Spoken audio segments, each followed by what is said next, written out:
Lucky Boys Podcast. I was working at like a pretty good, physical therapy job. Like, big respect for my previous boss and like the environment that he had, because I grew a lot with that job. But I kind of realized like what my ceiling was there. But I also didn't want to leave because I didn't want to leave just to do the same thing. I felt like that's tough to leave a job and be a competitor of that job. It's kind of like, I don't want to say burning a bridge, but you get that, it gets murky, some hostility there. It's like, oh man, like I helped you come up and now you bounce into do your own thing and, all that stuff. So I kind of had like my own vision of like what I wanted to do ultimately, which is provide quality healthcare at an affordable price, something that's outside of an insurance model. And it's very cheap so that, people can afford it. Doesn't matter if you're making minimum wage, doesn't matter if you're, in East Brooklyn or wherever area. I wanted to be so affordable that anyone can have access to it. So that's my ultimate goal, like physical therapy right now, but health and wellness for everybody in the future. Yeah. So when I realized that, I was like, man, I got to make the jump because... Hey, hold on, let's pause. Sorry, everyone listening. It's we're in the New York. middle of New York, so... Hey, we haven't had one in the podcast, like a siren interrupt us in a while. There was actually a siren last week. Oh, was there? Oh, no, it was a motorcycle. It was... Oh, motorcycle, yeah. Yeah, you're right. I'm sorry, go ahead. No. So I was just like... Once you start thinking about that, like, I got hyped. Like, we were on it was my friend's birthday in Austin, and I was kind of going through these situations with my girlfriend, and that whole weekend, she's like, man, you look off. And my boy was like, yo, you look off too, man. Like, you're not really chilling and vibing. And we went to like a barbecue spot, one of the best spots in Austin. I ate like one piece of like a barbecue rib. And that's a red flag right there, one piece. Yeah, my girl was like, yo, that's it? I'm like, yeah, you got to wrap this up. Like, I got to go. So I step outside the barbecue restaurant, and she's like, what's wrong? And I start fucking bursting out into tears. I was like, yo, I just can't do this no more. Like, I just want to live life on my terms. I want to solve the problems I want to solve, Like, I want to get after it. Once I got back from that trip, I pretty much, I talked to my boss about it, and I couldn't, like, sleep for, like, a week, like, leading up to that conversation. All I was thinking about was, like, how I'm going to serve a purpose, how I'm going to serve people that need my service, because I work with a lot of people that have chronic pain, that have seen multiple, physical therapists, doctors, and they haven't had any solution. I'm their last resort. I want to help people in the inner city. We did like a fundraiser for that, helping fund after school programs for inner city kids. So for me, it's like I get to live life on my terms, serve the people that are underserved, and like leave behind something, know that I really impacted the world. So it was an easy decision to make once I realized like that was my calling, and that calling might change, a couple of years down the line, but I'm not going to know what's right unless I chase after it. Until I strive it and like give it everything I got. You're not going to know until you do it to your full potential. I think you're doing yourself a huge disservice if you don't explore the inner voice that's calling to you. And I think you hit the nail right in the head. How many of us are at a breaking point where we want to cry, right? Where it's just things. I mean, you're at Austin, one of the best barbecue. I mean, if you can only eat one piece of brisket or something, and I mean, those ribs are huge. They're so good, man. They're so good. And I mean, something's really wrong if you're so distracted or just feel that you're not at peace where you can't really enjoy yourself. Then I would say, at the very least, you got to open up to the idea of what's on the other side. Yeah. You have to give yourself a chance. Yeah. Now you have your answer. You can be at least, you can provide some peace for yourself. Because you actually went for it, and there's no regrets. There you go. That's it. It's, let's break this down. It's like seeing that girl or having that girl, but you're too afraid to let her know how you truly feel, right? And then, but you kind of think she likes you, but you're not sure. Like, I'm pretty sure she likes me, but I don't know. I don't want to feel rejected. And you never tell her, and she never tells you, and you're left wondering, was that the one that got away? Was that the one? Because that moment passed by, where I could have kissed her, where I could have did something about it to tell her how I feel. I Get think that's into the key that. Maybe thing. you say hi, you get to know her, you're like, nah, this ain't for me. She opened her mouth and no. What you said, it was like, Norm was like asking me before, is like, what's your company name? I'm like, oh, it's called Moment Physical Therapy and Performance. And that's the thing. It's like, I realize it's always like one thing, right? Something happens and everything changes. And that's what I want to provide for people. Like when I was coming up, I had a lot of I just wasn't a good kid, not good academically, not good family wise. So like I struggled with a little bit of anxiety and a lot of things like that in college. And now you're a doctor. Somehow. But I read books, I got mentored, and I seeked out help. And then there were moments in my life where I was like, damn, I could be more. I could do more. And that's what I want to provide for people, because I knew what it's like to not feel stuck, not know where to go.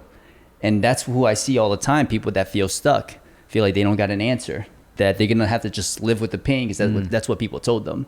So I want to provide them with a moment of clarity that, one, they can solve their problems. There's something for them. And that they don't have to settle for this life just because someone else told them that they're going to have to live this pain. You got a herniated disc, you'll never be able to play basketball again. You tore your Achilles, yeah, good luck playing this sport, or etc. There's going to be moments where you realize that you're capable of more.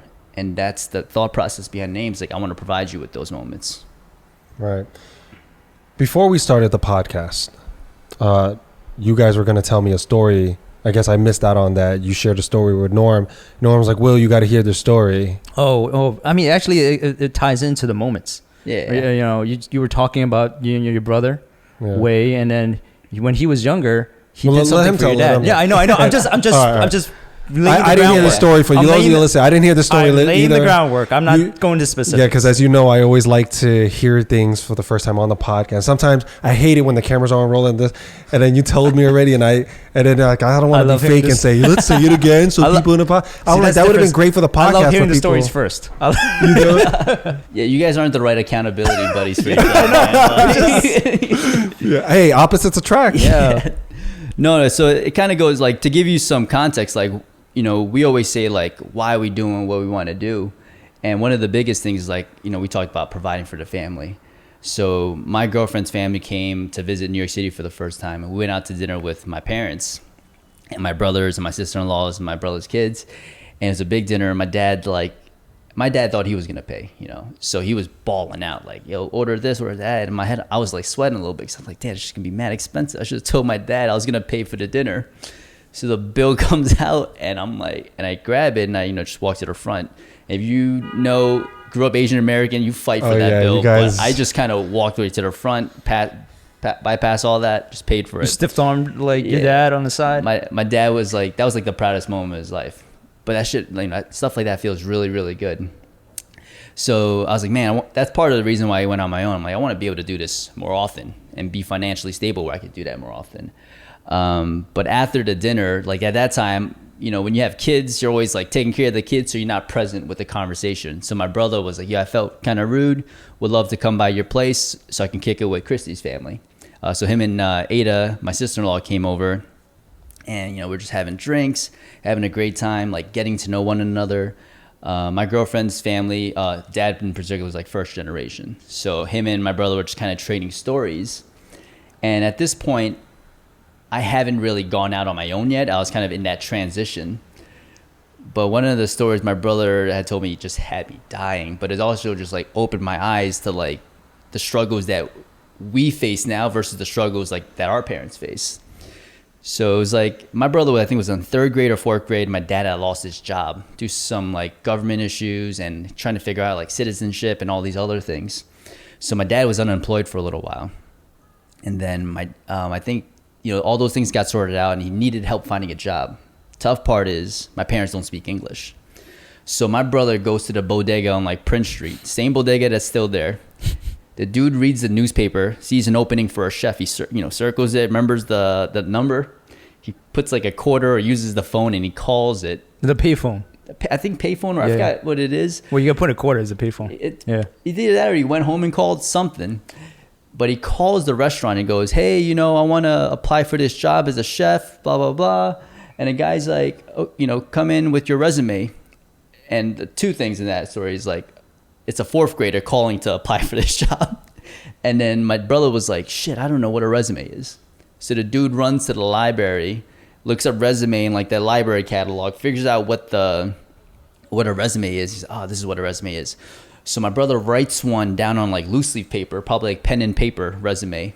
He goes to my dad. He goes, Dad, you're going to go to this restaurant at this time and you're going to hand him this paper.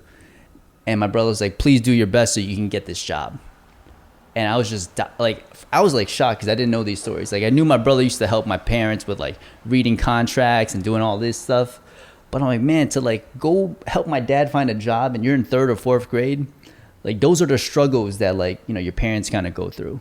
So making that jump to like entrepreneurship, I'm like, man, that's not even a big deal. Like that's not nearly as hard as what my parents had to do, you know, leave their homeland, come over here, not even knowing what to expect, you know, having no resources, no tools.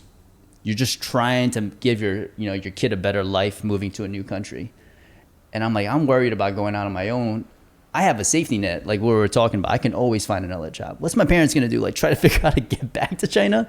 Like that's even more pressure. Mm-hmm. So after hearing that story, I was like, man, like all these problems that I have are they're just easy problems and I can choose my problems. Like my dad couldn't choose those problems. Mm-hmm. He had no choice. So like when I look at like, you know, even how privileged I am as a first generation American, I'm like, man, like, let's just do this thing. Like, I'm ready to do this thing. Yeah, it's daunting. It's certainly because there's just no certainty when you're at that position. Everything is uncertain. Yeah. You know, and you're living paycheck to paycheck. And I guess the scary part is it's not being able to provide for your kids. And I think every parent share that fear where they're not going to be able to put food on the table. That's a whole nother ball game than just taking care of yourself.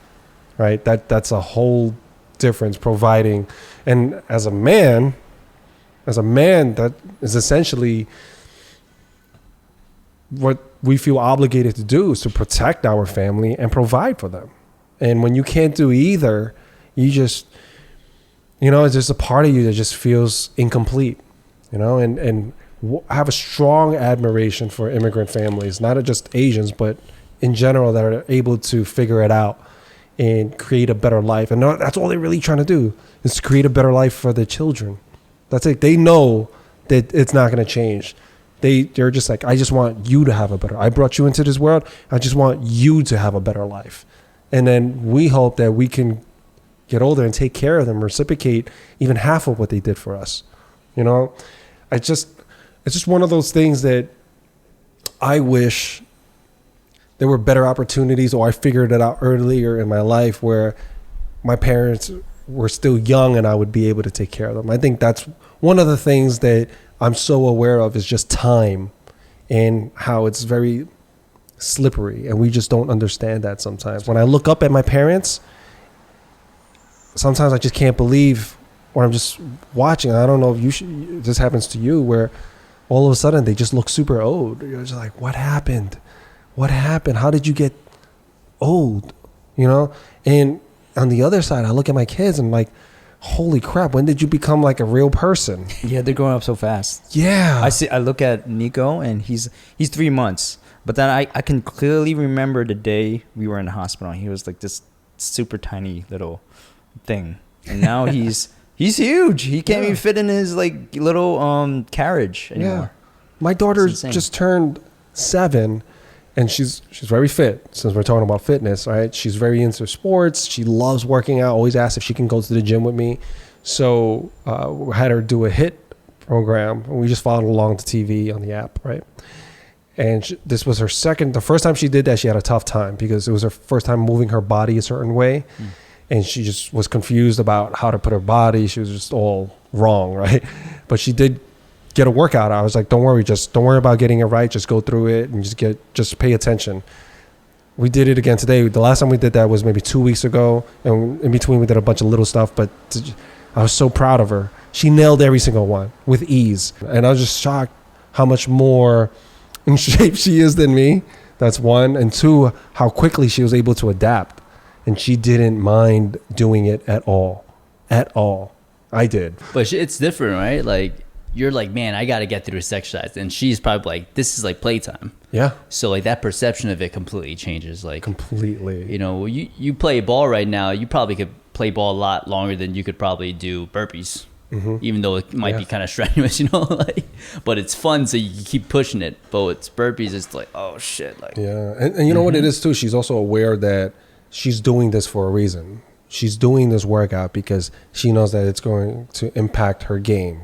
She plays tennis, and she knows that she's going to get better. She's going to be able to hit the ball harder. She'll be able to get to the ball faster. She understands all of that, so she doesn't want to miss days. She's very into fitness, and this is something that I put on her.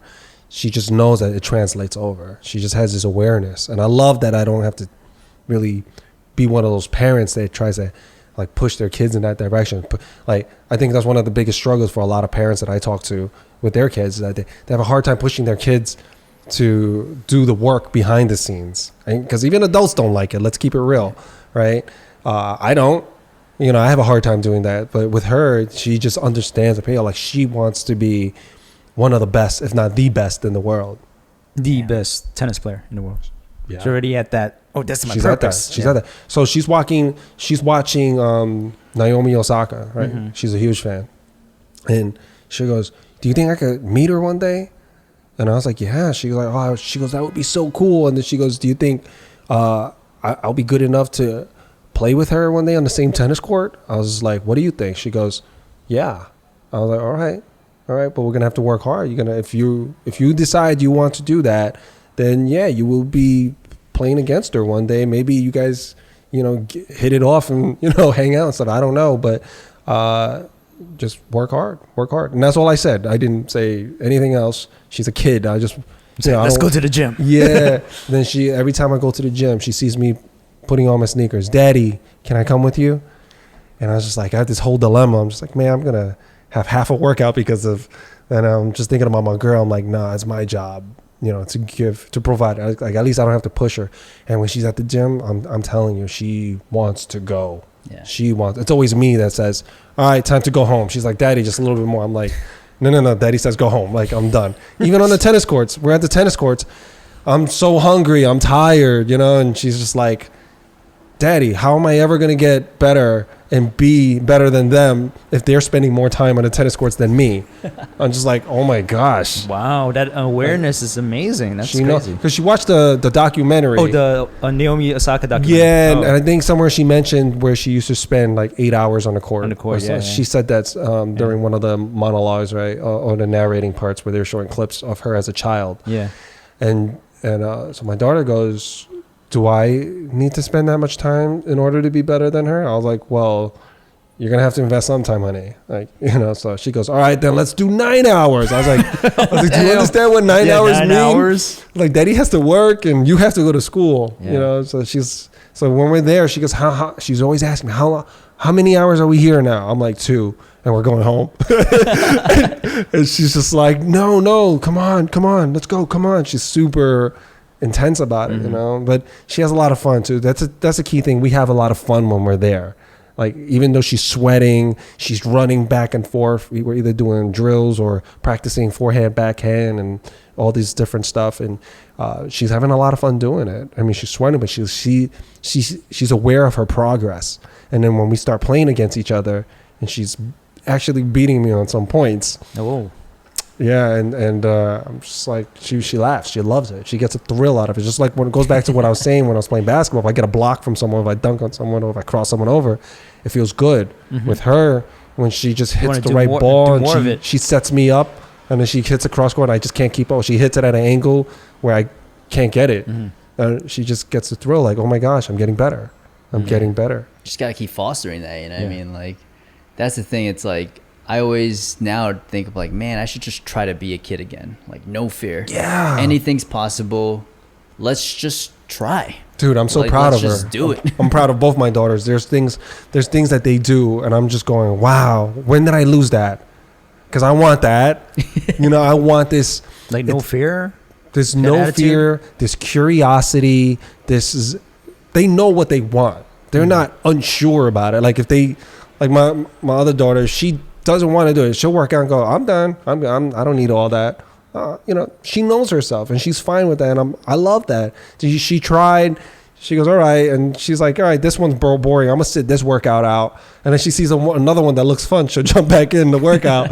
And I was just like, this is so, like, they're just so cool about it. They don't put this unnecessary stress, right? They still get their fitness in, but just at a pace that they enjoy. Mm-hmm. And that's what keeps them coming back. Mm-hmm. And they're just curious about everything. And they ask so many questions that are great questions. And I'm just so proud of them, the way they think and the way they are and the way they react to the world around them. And they're good. They're good people. Mm-hmm. Like, they're good people. They actually care about people. They actually care about animals. They care about, like, the environment. They all of this. And I'm looking at them like, damn, I should care more. Because, we go into the stage where we go, oh, no, you have to give no fucks. Like, how many people around us always go, you give no fucks, and that's where you'll be successful. That's when you'll be happy, when you don't give any fucks. Mm. And I almost bought into that, and I did subscribe to that notion. I did. I'm not gonna lie. For a time in your life, because it gives me peace, right? Yeah. Oh, I don't give a fuck what you think, right? It gives me peace, right? I don't need your approval, and that's good. But when you start doing that for everything, then are you really happy? I think that could be self-defeatist, right? Because now you just don't care about anything. Nothing's important. Except for what? Vanity. And so then it is just approval then, because if nothing's important and then you continue to try to flex on IG, and that's what I see, right? For some people, they'll have that, I don't give a shit about anything. Meanwhile, they do give a shit how you perceive them. Yeah. Everything they do is tailored so that you give a shit about how they're perceived, right? And my kids, or just kids in general, what I see is that they really don't give a shit about those things, but they do give a big shit about these things, and they're so true to themselves. And it makes me ask myself, where did we go wrong as adults, where we're giving a shit about the wrong things and we're not giving a shit about the right things, right? It's not even that difficult. I think it's because you live through life and you become jaded. Obviously, I think your kids are somewhat still innocent, I think, and when they have their mind set on something, it's like that's the focus. It's not like, oh, like I'm watching something else, and well, that might be the case. I don't know. They might, but I'm saying they have a focus on something, and they go all in, right? And when you were mentioning about the coaching is a pretty important aspect of getting to the next level. Did you ever think about getting a coach for your daughter for tennis to get her to that next level? I did. Yeah. She's being coached up right now. So it's just, and it all it wasn't like I was on a manhunt for it, right? It just happened organically. And that's what that's what we're talking about. I guess that's the theme of this podcast, to just kind of try things out. And be open to it. That's right? it. Yeah. And that's all we did. We were around that space. So we're on the tennis court. Speaking into the universe, showing it to and then, exactly. Again, you guys sitting on the couch. Yeah. Just because when you said that, I was like, man, that conversation would have been real different if you were in her shoe and your mom was like, nah, study. Exactly. That was the moment for her. Yeah. So I brought her to the space. We're in a tennis court, and this is so we're just starting out, and then all of a sudden, I see this lady just going with these two kids, and I'm looking at these two kids. They must have been 10 or 11 years old, and they're good, man. And I don't know much about tennis, right? I was raised more in the basketball, baseball, football realm, and tennis I had no tennis courts growing up, so it wasn't on my radar. And I was watching these kids. I'm like, man, I think they're good for their age. They look, you can hear it, that pop, so they're doing something right. But the coach was pushing them, really pushing them, right? And I said, man, I got to have a conversation. And my daughter is she's watching them like, whoa, they're way better than me, way better. And their form is good. And my daughter didn't, she has great hand-eye coordination, great timing, but the technique isn't there. The science isn't there, right? How to move your feet, how to actually do the appropriate movement. There's so much that going into it that I didn't even know. And I said, well, she's definitely I need her. So they had a break where they were picking up the balls and stuff, and I asked her, I was like, hey, are you tennis coach? She goes, yeah. And we just exchanged numbers, and And that was it. And we just started texting, and we had our first coaching session to get a feel. And man, that one class, I just saw the jump. So that abilities there it was just waiting to be released, and boom, her skill set was like, just did it. It was like a new person. And with every class, I see progress. And then it was like, this coach was like a 2-for-1, because not only does she teach him the proper technique, she also, it's like a personal trainer, because she works them physically. She challenges them physically to make sure that they have what it takes. Because if you really want to be good at this, you need to get your cardio up. You need to get your fitness level higher. And she challenges them, but she knows when to let go, knows when to press. So I think we got really lucky there. But it's also just showing up, right? And then just being in that space and just keeping your eyes and ears open. And then you'll start finding opportunities. Like I like same things, like, for example, like in business, right? If you start putting yourself in a business of real estate, you start learning and you start meeting new people. And then all of a sudden, whenever you walk around, you start seeing for rent signs, you start thinking how much everything costs. You're more aware of it. Whereas someone who isn't, doesn't care about real estate, they'll just walk by and they don't see dollar signs in those buildings. They missed all those signs. Oh, Yeah. No, that's one of the funniest things. It's like, if you ever get a rental car and you drive a car you've never driven before, once you get back from vacation, you see that car everywhere. Like, it's hard not to see it. And that's where it's like, once you're open to like ideas, once you're open to like certain things, or you experience something, you start seeing opportunities. Just like you start seeing that car everywhere. Like, my business coach told me that, and I was like, yo, that's wild, because I see that car everywhere now from my last trip. Yeah, isn't that funny how that works? Like, I mean, I remember something as, and I don't want to say that, there was a certain company, right? And I interviewed for them.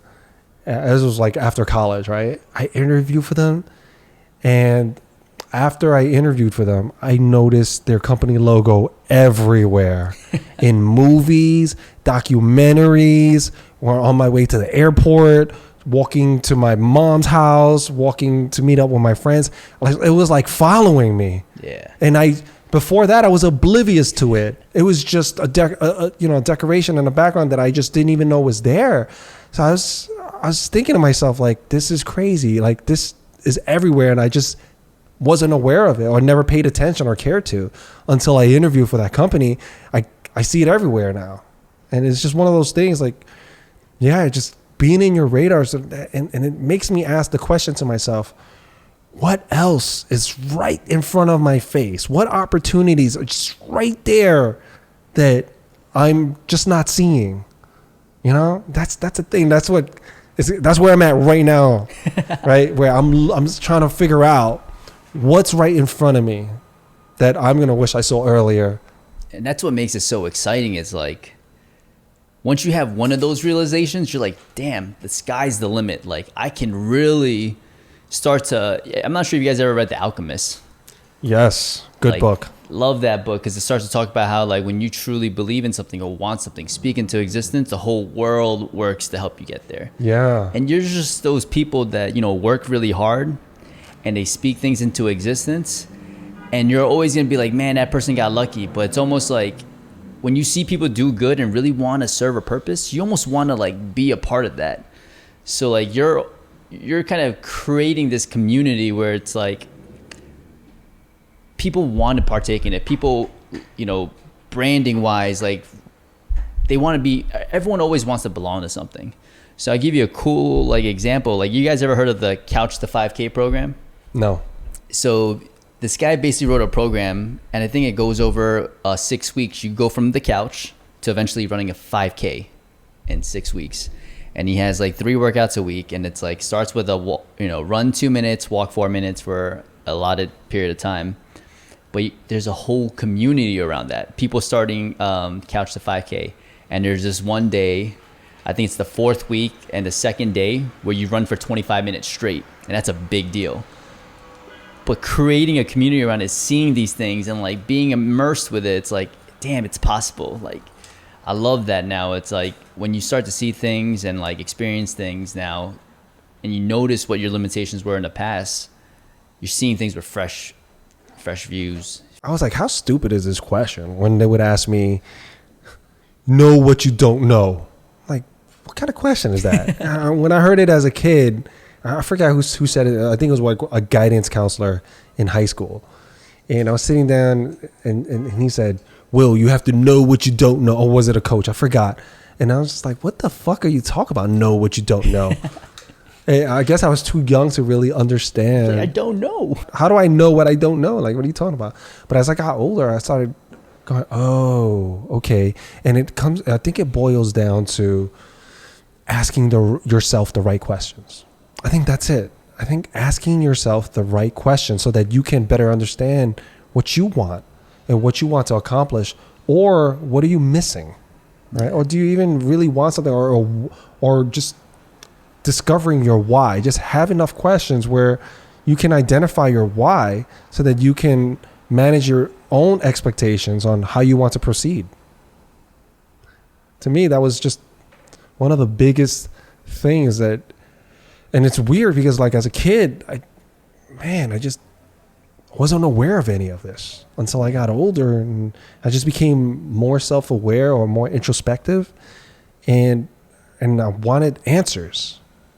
And it wasn't until I started asking myself questions that I got these answers. But some of us go through life never asking ourselves the right questions. We're just on cruise control, and a lot of us just continue on the path that our parents set for us without ever questioning it. Yeah, it's for me. I've had a similar conversation with friends, and it's like, oh man, I don't want to like think about this. Like, it's giving me too much anxiety, or like it's something, why are we talking about this right now? Like, let's just chill. Let's just kick it, man. And I'm like, man, like at some point you're going to have these conversations, because if you kind of keep going on without really understanding, why you're doing what you're doing, like, and peeling the layers, like ask yourself why, like 4 times, you're just going to keep going on life in this kind of cruise control mode where it's like you're just a robot. Like I just made a post today. I'm like, so much of our decisions are made from our subconscious, and like subconscious is just influenced by our previous experiences and our beliefs. So if we don't ever update those beliefs or experiences, we're just on cruise control, making a lot of decisions like, I can't do that. I'm not that type of person. Or, I'll never be good at that. Like, that's just not who I am. And I said before, like, if you truly don't think you're good at something, give it a go for a couple of years, and you'll realize it's not that you suck at it or you're not made to do that. You just don't have the determination. Like, people always identify themselves as like not something, but rarely do people ever chase it. Like, let's just figure out if it's really not for me. And I think also it's people are afraid.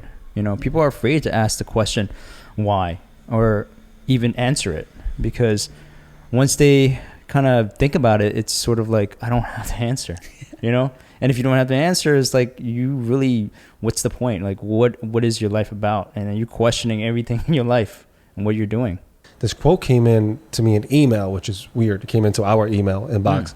And it said, go confidently in the direction of your dreams. Live the life you have imagined.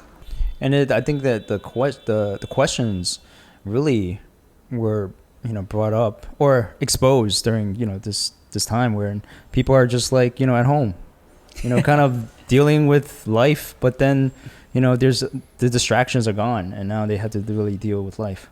Yeah. Was that part of the conversations that you had, going through the pandemic and everything like that? Were there questions like that for you?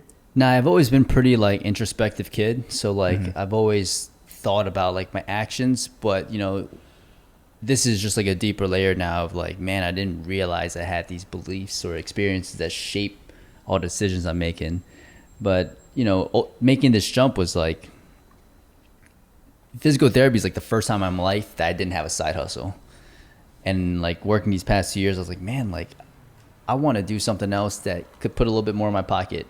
And I realized I almost felt bad about saying that, but I'm like, man, like how come I can't make money and like feel good about it? It's because like there's this negative connotation with it, like money is evil, et cetera, but I'm like, man, if I make more money, I can help more people and do things, give back, and like be in positions where I can positively impact people's lives.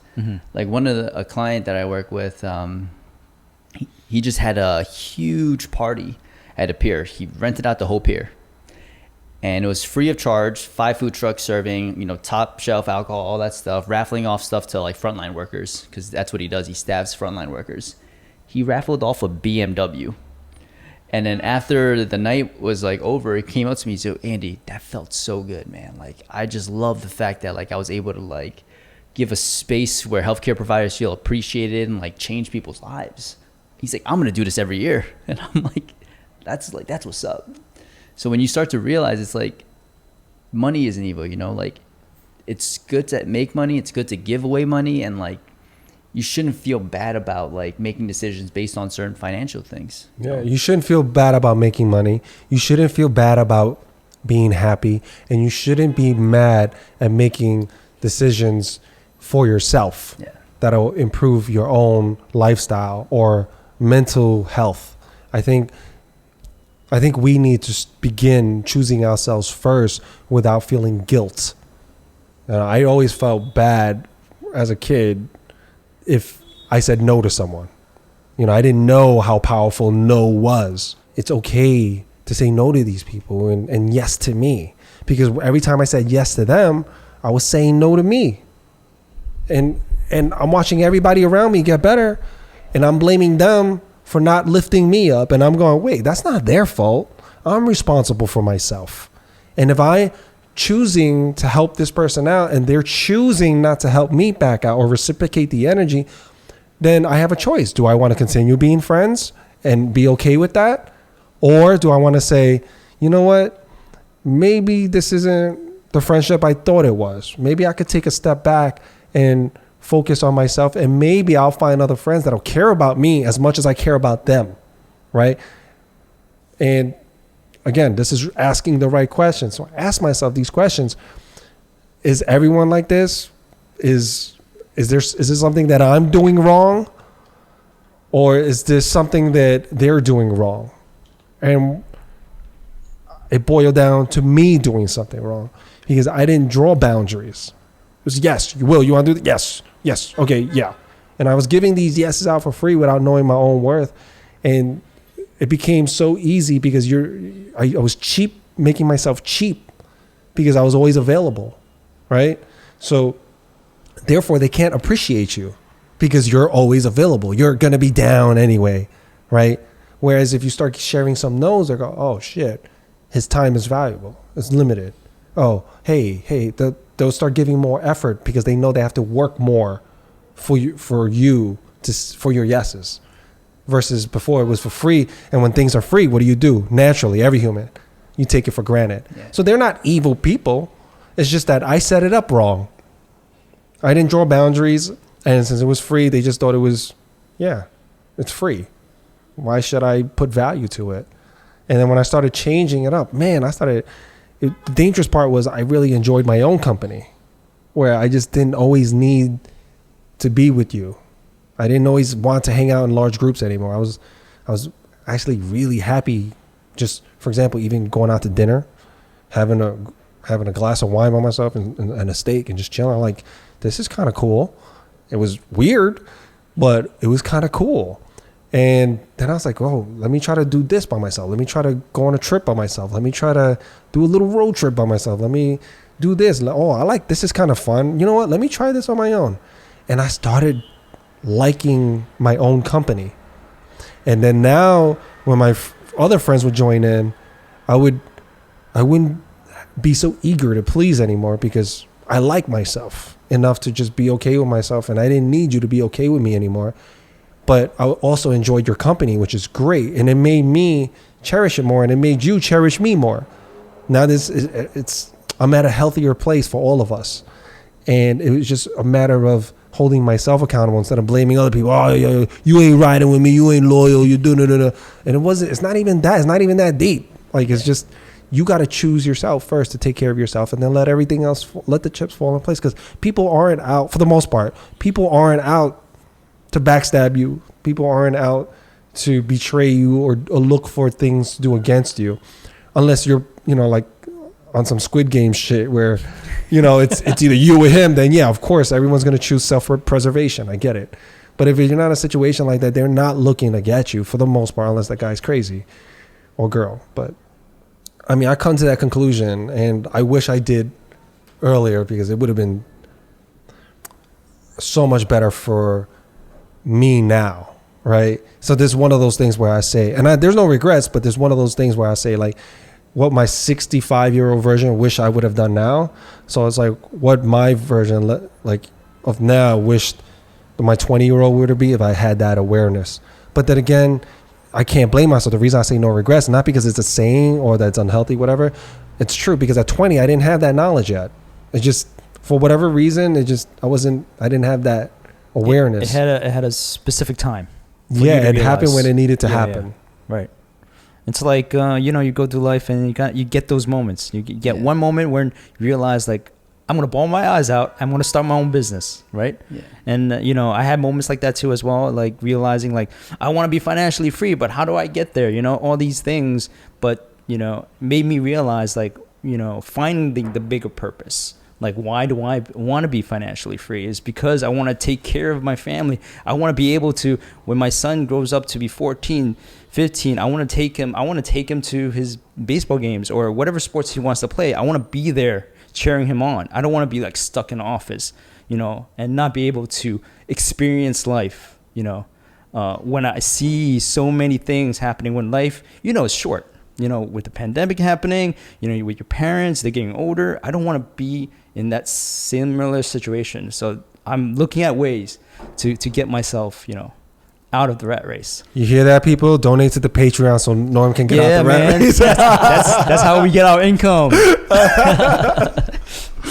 Yeah, we actually had people drop out of the Patreon. Oh, damn, guys! Now, think about his kid, man. Yeah, come on. Damn. Now I gotta take a part-time job. Hey, for those that with the Patreon, man, love to y'all. Yeah, man, love to, because y'all been giving for months, man. It's kept thank you. Yeah, your head in the ring, man, and that speaks to us so much, and everybody else that listens and subscribes. I totally appreciate all of y'all for just all three of you guys. So all three of you guys. he's you told me something different. There's more. There's 5. Yeah. But I also want to touch on, like, anything that new projects you want to you're starting.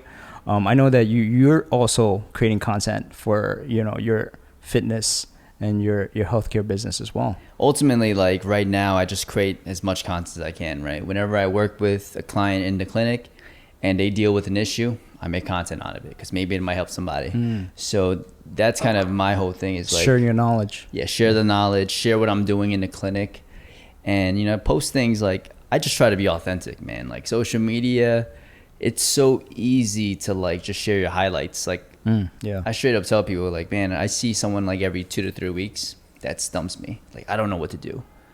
But that doesn't mean I quit. That just means I got more work to do. Like, I'm going to seek out something where it's going to give me knowledge, or I'm going to seek out another therapist and pay him to teach me what he would do and try to help this person. So, like, for me, it's like I'm always making content, always showing the journey, because I think people can really appreciate that. They can find... I found that since I've been doing that, I've had a lot of people reach out more. Like, man, dude, like, I see you, like, starting a business. Like, I was in that same situation. Like, I want to go out on my own. And I'm like, yeah, man, let's get on a call. Like, let me see if I can help you. Or, I share, like, a client's success. It's like, man, like, I was in her shoes. Like, these little things where it's like, you don't think you're making an impact. But I think sharing your story, sharing, like, what you're going through, your thought process, how you're solving these problems is going to make a huge impact in the grand scheme of things, as long as you're trying to put out positivity in the world. Right. You know what I mean? 100%. And that's exactly why I share some of the things on the podcast, where I wouldn't normally be proud to share. Like, I don't want people to think that I'm lazy, in that because I had a drink, I don't want to go work out anymore, right? But it's one of those things that I feel it came from a place of positivity. And if I can share this with you and you go, yo, that's me too. I'm not perfect. And I'm letting them know my journey, and they go, well, if he started again and he's aware of it and he's working on it, then maybe I should too. Maybe they'll gain some positivity off of that. And that's the whole purpose of why I share some of my own flaws and my imperfections, or things that I may not be totally proud of, right? But I think that's okay. I think it's okay not to be perfect. I think it's okay to make mistakes and get back up No, I mean that's what I could just tell you all the shit that I've done wrong. You know, like Oh, I'm good at that. Yeah. Like, I can tell you, yeah. like man, we still like. And that's the thing. It's like going back to like when you share your failures and like getting back up. I'm like, it's almost better not to be perfect. Because like when you perceive yourself as perfect, you're just gonna avoid stuff that might help damage that reputation. And that's something I realized like recently was like, I remember I used to tell people, man, I don't get embarrassed easily. Like I'm good in front of anything. But I read this book called Growth Mindset by Carol Dweck, and I was like, damn, it's not that I don't embarrass easily. I just never put myself in a situation to be embarrassed. Like I just never, if there was a chance of failure and me looking stupid, I was like, nah, I'm not going to do it. Even though growth was on the other side of it, because that put such a big emphasis on my image. I'm like, man, I don't get embarrassed easily. I'm not that dude. But I realized I do. I just avoided those situations. So you're saying that there's a chance to experience failure, you'll fold. Yeah, that's what it was before. It was like, yeah, like. But isn't that a good move, like to minimize risk? I mean, in business, depending on what you're doing. Right, like he said, if there's growth on the other side of it, right? So that's good. But yeah, if it's like a business move, then you gotta be more balanced risk in your portfolio. Adverse, yeah. But I was saying like little things will eat away at you. Like let's say you're someone that says, I'm not a public speaker. Maybe us three are doing a group presentation. I'm like, yeah, I can't speak in front of people, so I'm gonna do the slides. Like that right there is me pretending that I don't embarrass easily because I'm putting myself in a position not to speak. But that was like us trying to avoid, speaking or like really putting in work to know the topic so well that you don't gotta look at index cards and stuff like that. Right. So like I always think about situations like that. Now I'm like, am I just scared to do this? Like, nah, let's try this shit out. Let's see what happens. That's the thing. You're asking yourself. There's a common theme, right, with people like that. They ask themselves the right questions. I try to not to speak to myself because I think it's kind of weird. But I try to have mentally, not loud. Like, what do I want to eat tonight? Like, I'm not saying literally. I'm like mentally. You ask. You have conversations in your head, right? You think about things. In your thoughts, do you ask yourself questions? There are moments that I have asked myself questions, but for some reason, it does give me realizations, but it also gets me very emotional because they're very personal questions, and for me, it's almost like there's a fear of doing that. I see you guys like it's great to ask yourself questions, and I agree, but for me, it's sort of like opening up wounds, and it might not be pretty. And that's why it's very, for me, it's very limited. Like if I have questions of how I can better myself, it's usually with other people asking those questions. I mean, it kind of sounds like you run away from. Oh yeah, totally. So you're running away from pain? Of course. You're running away from the past? Of course. You're running away from. Yeah. So most of the time, these questions are very personal. Like I'm asking myself. Is that healthy? I think there are times when it's healthy to ask those questions and having those wounds kind of open, and then and then speaking about them, but I think it's just also healthier to speak with somebody who can open your mind to a different perspective, because even if I speak to myself, I'm giving myself the answers, so it's not really a different perspective. I'm opening my mind to having that conversation, but really I'm speaking to myself, so it's not really a different perspective. So I do have questions like the ones that you have with yourselves, but I intentionally want to have these conversations with other people. So how do you explore it? Do you actually initiate conversations with these people to explore, or do you continue to run from it so that you don't have to confront your demons? Oh, I mean, or your shortcomings, or whatever you want to label it. It may not be demons. These questions, I usually, definitely I speak to people that, that are not biased. They're impartial. They will give me the straight answer, but so I do have questions like with people that I trust. These conversations have to be with people you trust, because they're so personal that you don't want to have someone who will be judgmental. To say things, or use that shit against you. Use it against you, or say things that will just break you down. Yeah. I don't have these conversations with my parents. Because you're at a very You know, ding, ding, ding, ding. So, you know, I don't have these conversations because with my you're at a parents. very vulnerable moment. Yeah, of course. You know what? But I think, to my parents' credit, I think you're right. If I came to them just on the surface, they would be harsh on me. They would go back to old school, hardcore tiger parents. But I think if I came with them and expressed vulnerability, I think that's a side that they go, okay, Will doesn't usually show himself to us like that.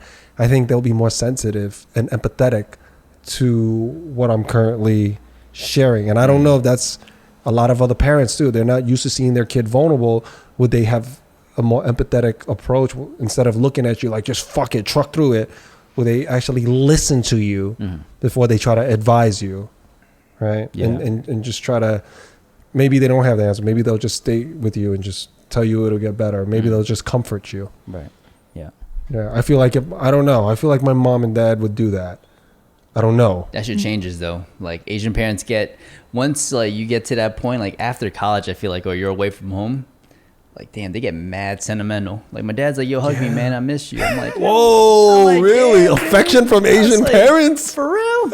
My mom still doesn't like show facial expressions or anything. But, like, My dad doesn't do the hug thing. Oh. No. I would think your dad would go for the hug. My mom's more affectionate Wow. than my dad. Like, it wouldn't be like, because I go in for the hug with my dad. When I see him and we leave, I'm like, oh, what's that?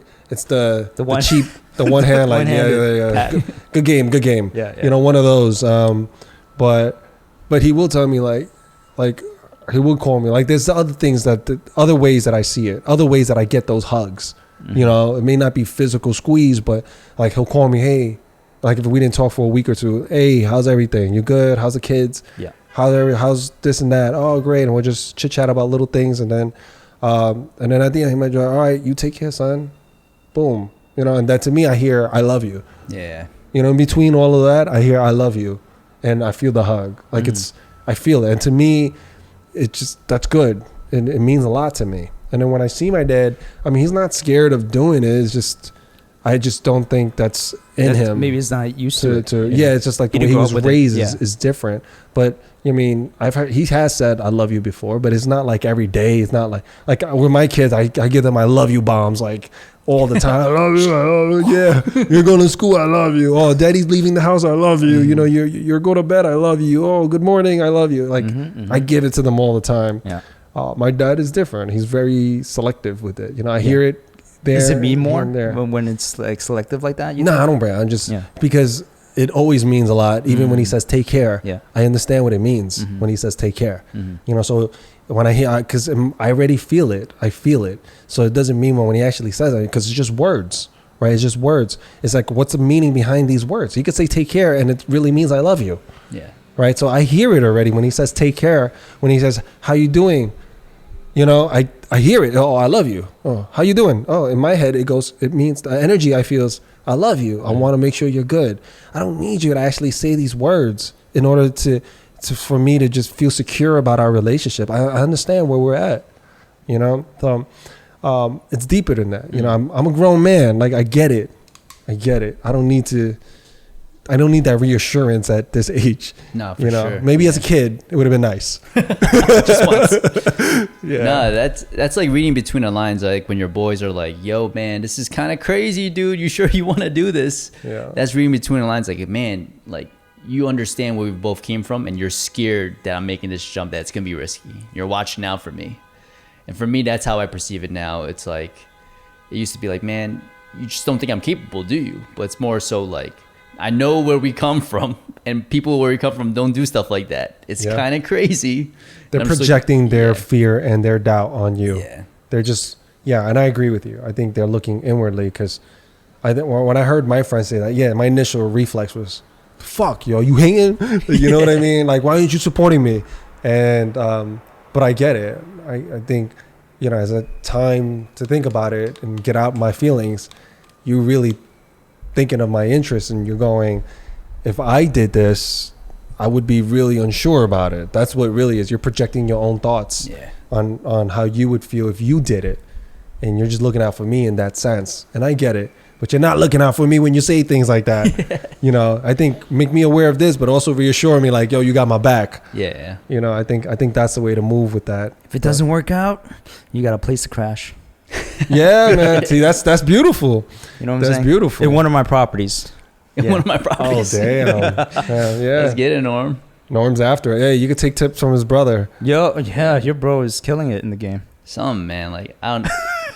You're saying that he has a new hobby, Yeah, collecting baseball cards. And for those of you listening, we're talking about real estate. Oh my yeah, god. Yeah. my brother. You know when he's doing well because he's always eating well. He's always showing what he's eating. You know, like that's what we always He's got that joke second around crab. with. He's one of those Instagram food guys. Oh yeah, you know every time the lobster or something comes, I was like, hold up. Yeah, your bro has to like. He's a good cook too. He used to cook for us because like my parents would work stuff like that. Yeah. So like if I went on like a school trip and you know when you're in a public school, you go on a school trip, like that was the one time you got to flex your meals at home, or you didn't want to be that kid eating that peanut butter jelly with the apple in the box that was prepackaged.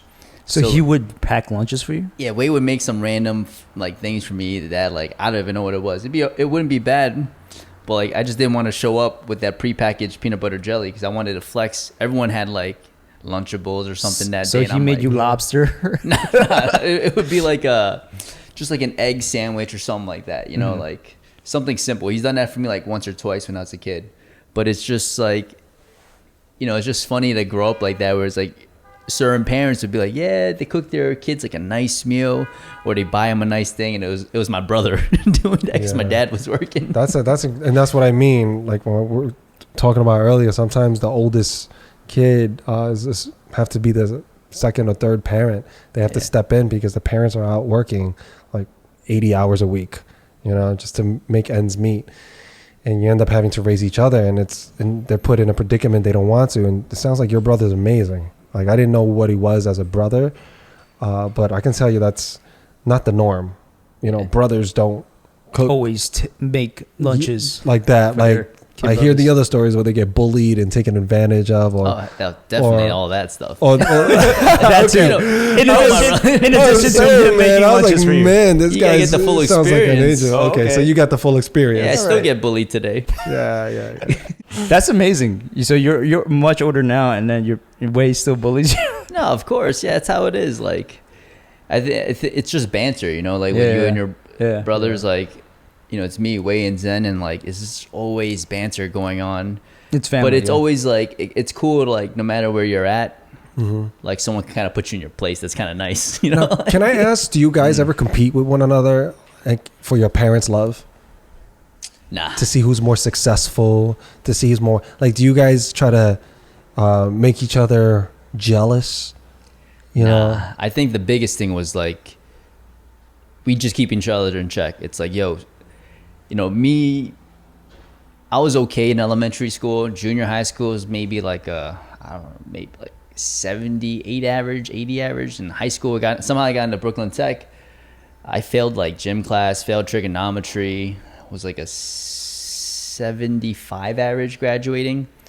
I didn't even know what I wanted to do after undergrad. You know, when I was in college and undergrad, I got academic probation twice, and it wasn't like, man, like we're doing better than you, or like I felt jealous. It was almost like my brother's like, yo, pick your shit up, man. Like, stop making excuses. Like, stop being such a disappointment. Like, do something. Like, figure it out. Like, you need help with anything. You need money. I got you. Like, it was always very supportive. Like, family Yeah, that's wise. awesome. Hey, like you got your back. That's Yeah, awesome. both my brothers definitely got my back. Like, I think.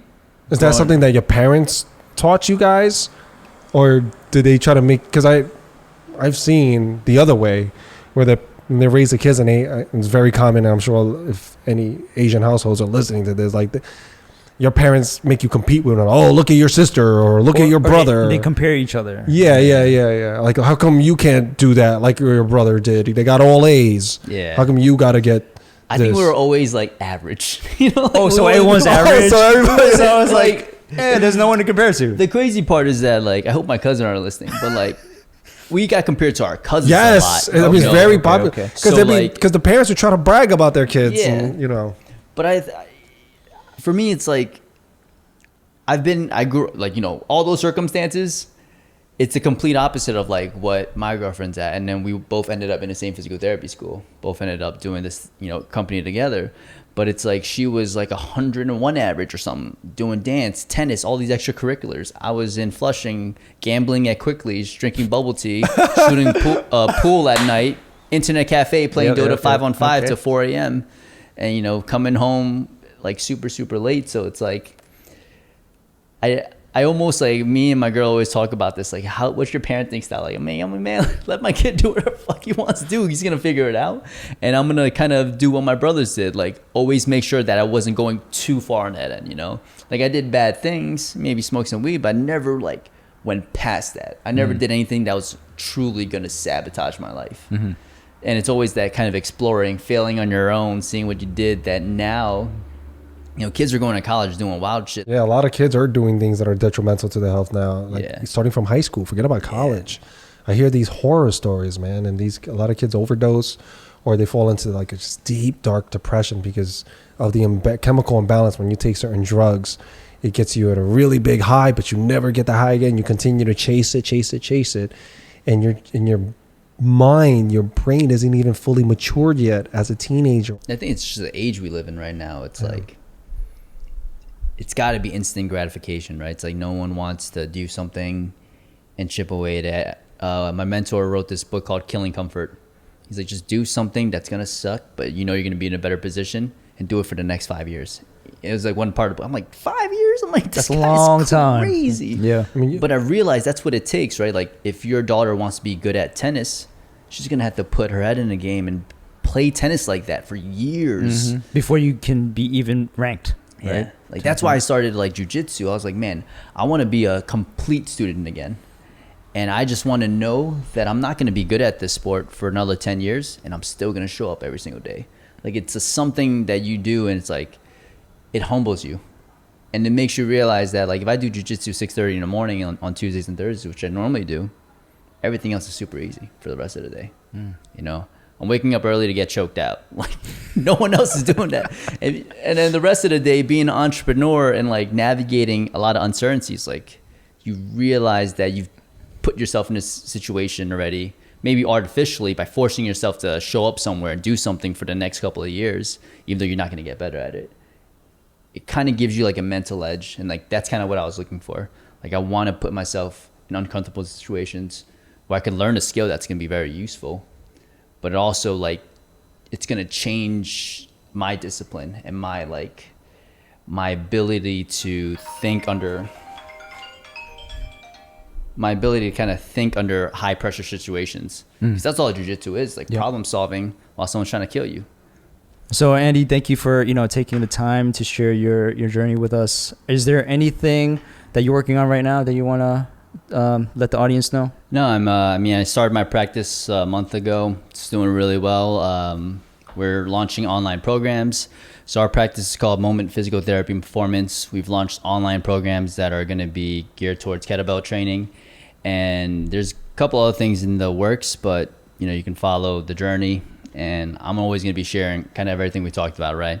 Cool. How can they find you on Instagram? At moment.ptp and at dr.andychen. Cool. Thank you, man. Appreciate you guys. Thanks for coming through. Lucky Boys out. Lucky Boys Podcast.